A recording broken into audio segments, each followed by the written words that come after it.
Hello again, Stephen, and welcome to our summer road trip of 2019.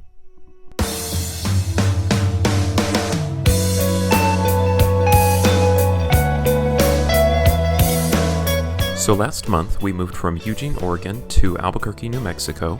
We had just finished up a 6-month contract in Eugene. For this move, we were looking at a 1,400-mile drive or 22 hours. Usually we would stretch that out over 3 days, but I accidentally moved back the start date on the new job, so we ended up with a week off between contracts. So we decided to take advantage of that week and make a road trip out of it. Now this counts our 10th move if you just count the last 5 years, but this part of the country between Oregon and New Mexico is one that we had largely not driven before.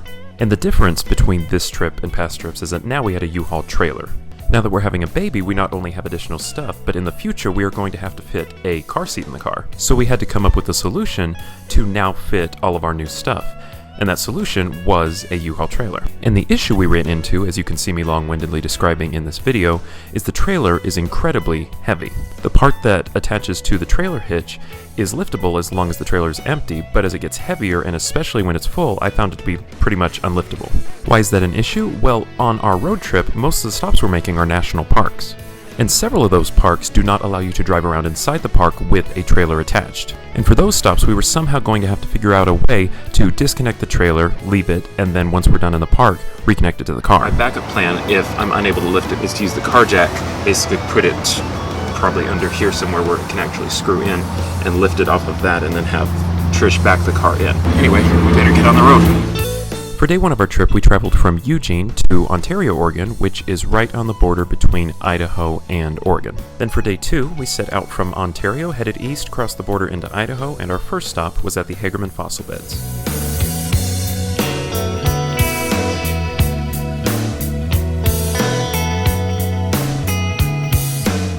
From Hagerman, we traveled south and ended up spending the night on the border between Idaho and Utah in a city called Wendover. Okay, welcome to day 3 on our trip. So we're about to hit the road, and the first thing we're doing is going to see the salt flats. Here we go.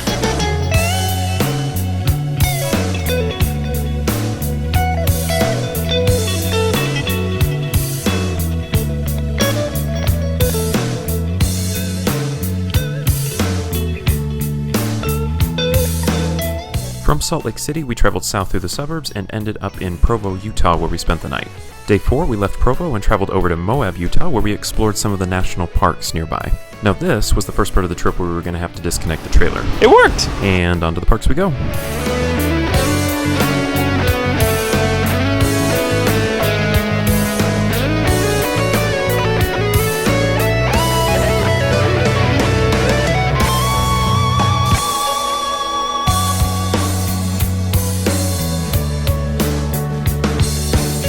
And at the end of the day, the car jack idea worked. We were able to get it back on. Day 5, more national parks, all while traveling closer to our destination.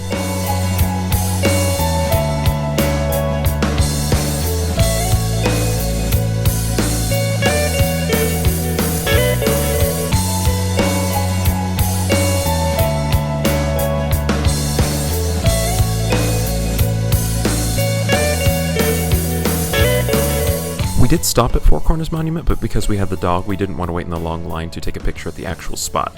And the last monument of the day required us to drive on this winding dirt country road and stop on what appeared to be somebody else's farmland. We stopped in Cortez, Colorado for that night, and day 6 we started out by driving from Cortez to Mesa Verde.